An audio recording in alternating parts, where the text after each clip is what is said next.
Of course Grandpa had to catch him. Of course Grandpa had to catch him. Episode 2 of My Dress Up Darling still continues to deliver just high caliber animation. It's obvious Cloverworks is selling us on this girl like hardcore, but yeah, quite an interesting episode, really hitting heavy on Gojo and his inexperience around girls, and obviously the seemingly very comfortable Kitagawa. So yeah, opening up the episode, Kitagawa essentially getting into what this game is that this girl is from. And it really, I guess, again, goes back to my comments about Gojo, not really knowing if he knew what it was, but apparently he didn't. So she has to thoroughly explain to him exactly where this character comes from. And yes, obviously it's from a Ero game. So that's something he has to be explained. But it was cute because having at some point him thinking that she's trying to play tricks on him, like, oh, obviously she's trying to make fun of me, and then realizing, oh no, she's dead serious about this. This is something that she's really passionate about. And despite really kind of pointing out, well, isn't that a boy's thing? Her really kind of correcting him and saying, no, it doesn't matter if I'm a boy or a girl.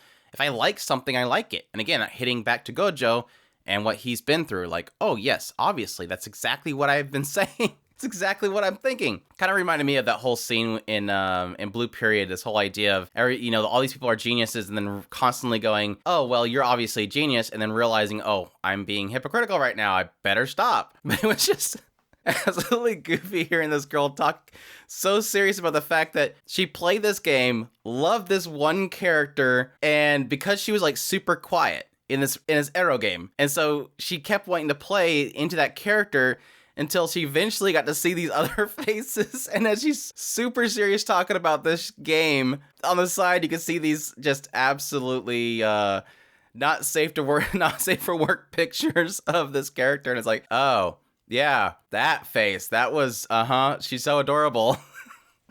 God, girl. And so yeah, now that Gojo's on board, Kitagawa brings him this book, this cosplay starter guide on how to make cosplay, and he's looking through it and talking about how it's so clear exactly what you do. Like, all this stuff is perfectly explained.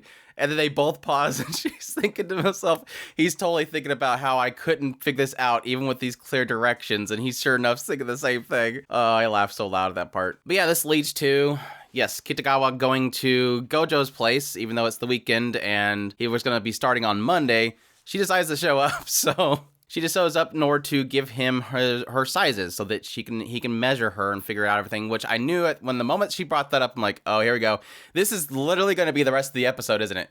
The rest of this episode is literally going to be him fighting over that he has to measure her because, yes, she can't be wearing a lot of clothes in order to measure her. So at least it wasn't as, he was embarrassed about it, which I was obviously assuming was going to be the case. The question mark was going to be, was he going to be just like, I don't know, straight up perving about it the entire time? But thankfully he wasn't. He was just extremely embarrassed. He wasn't used to being around people, especially not that close. So understandable that he would be that way, but thankfully it wasn't an overly pervy way of doing it. So, which again plays into the opposite end of Kitagawa just being completely comfortable with it.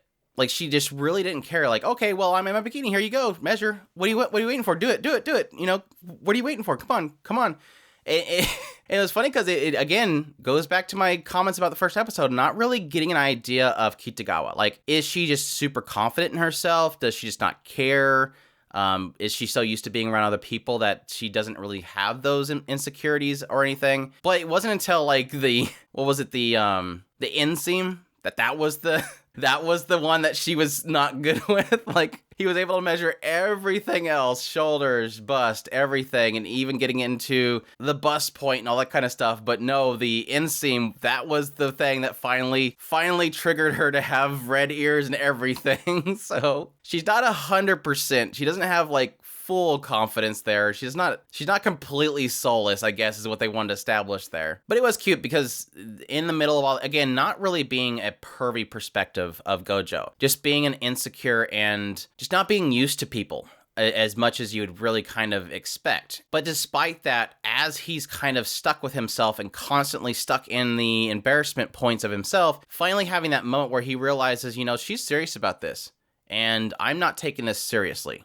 So I really need to kind of buck up and stop being like this. But yeah, the whole scene was great. Really did love it. Really, really cute. And obviously Kitagawa was really hot, so that's fine. I completely understand Gojo being a little bit thrown off by that. And again, I was happy that Gojo didn't end up being like stupid pervy about it the entire time. It was just him being uncomfortable, which is perfectly understandable for him to be, despite the fact that Kitagawa is, again, confident and able to get out there. Gojo's not. And I wouldn't expect Gojo to be that way. What do we make of the foot part? The foot scene. What do we make of that? Am I alone here in kind of seeing a different side of Kitagawa coming out with that particular scene? Because obviously he was embarrassed because she's sitting on his bed sheets or his bed, and he doesn't feel it's clean. And so he's embarrassed about her, this beautiful girl from his school, sitting on something that's unclean. So there's an embarrassment there, and there's an insecurity there that he has. But she decides to get comfortable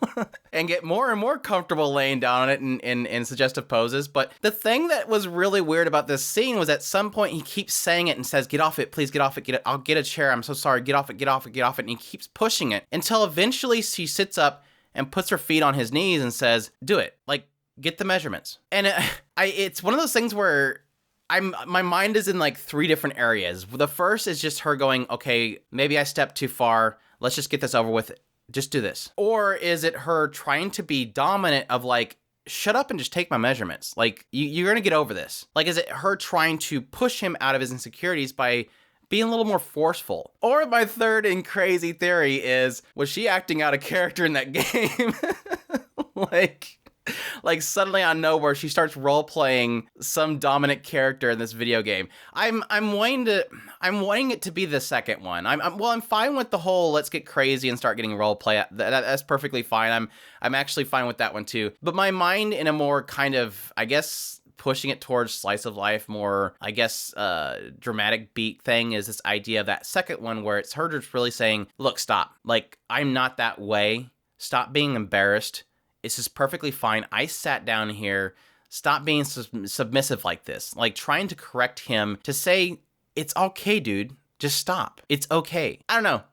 My mind went to a million different places. I'm curious what you guys think down in the comments below. Which, do you think it's one of those three or do you think it's something else? Oh, wow. But yeah, feet.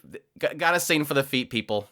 Gotta have a scene for the feet people. But yeah, I didn't end there because she decided to bring him a bunch of reference material so that he could get some better idea of this particular character that he's going to be making an outfit for. And yeah, after she leaves, Grandpa comes home and swings open his door, and he's in there just so intently watching this Ero game. And he's kind of thrown off by it, and he decides to close the door, and then he goes, but he's very focused on it.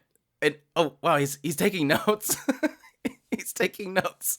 Oh, that was great. Again, it not being a pervy thing for him, it's just being literally him learning something new, which I think makes Gojo a fun character. I was really not sure, especially when I first got into the series. I figured it was going to be just nothing but here's Kitagawa the anime. Obviously, she's beautiful. She's got a very forward way of thinking. She's very open to people. She has a goofy side. Everybody loves to have a character where you know that secret side of them. It's definitely pure waifu material. But my concern was, would Gojo be a good main character, or he's just going to be there for her to bounce off of? And it's already kind of showing me, especially with the second episode, is that this is a character that I like. Like, I'm pretty cool with this guy. He's not pervy. He's not stupid about this stuff.